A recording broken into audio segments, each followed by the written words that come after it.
Good morning and welcome to Mosaic. I'm Ron Swisher.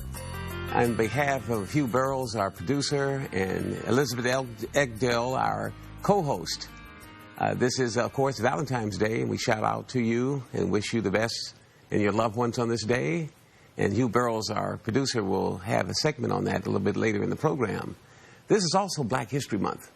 Black history was first proposed back in 1915 by Dr. Carter Woodson, G. Woodson, historian. He saw in the books there was no reference to African Americans and blacks in that time, and so he proposed a week at that time, and it wasn't until about 1926 that it was adopted as a week, Black History Week.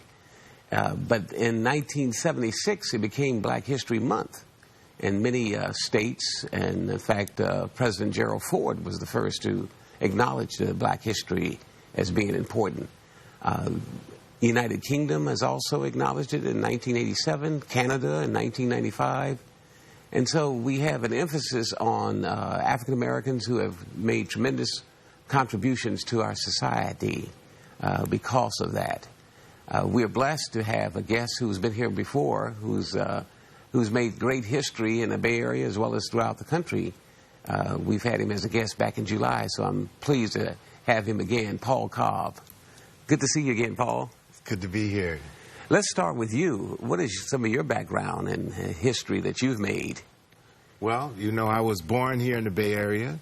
I became a reporter with the Post newspaper, went to Selma to march with Dr. King and to record the event and to participate in that historic event. I participated in forming the Oakland Black Caucus, right, which is a group of 147 black organizations that helped elect blacks to public office in the city of Oakland. And I became a Kennedy Fellow, worked for Robert F. Kennedy Memorial Foundation. And from there, I got involved with Senator McGovern as a speechwriter and traveled around the country. From there, I became the director of the Southern Elections Fund. It's a fund that helped elect blacks and women throughout the South, and over 100 mayors and others. I came back to Oakland in '76 with an organization called OCUR, and I ultimately got involved with the school board. Governor Jerry Brown appointed me to the school board, and I bought the Oakland Post newspaper. And you're the publisher? I'm the publisher. And the Post News Group, when you gave your introduction on black history, we went from a week to a month. And now, for black publishers, Black History is a year-long event because every week is Black History Week with black publications. Let's go back to King for a moment. You mentioned in 1962 you brought Dr. Martin Luther King Jr. here. Yeah, Dr. King was in Oakland in 1962 at the Oakland Auditorium.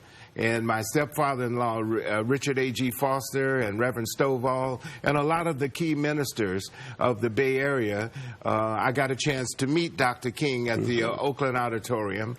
And 3 months prior to his visit in December of 1962, we had what is called the Mind of the Ghetto Conference, where Malcolm X and Muhammad Ali and Floyd McKissick and a lot of national leaders had come to Oakland to craft a plan and to discuss ideas such as reparations and so forth. And a lot of the energy and thought and information from that conference was given to Dr. King when he visited here, which became the grist for his March on Washington speech 63. The following year about there's a check that needs to be cashed that where blacks have been ignored.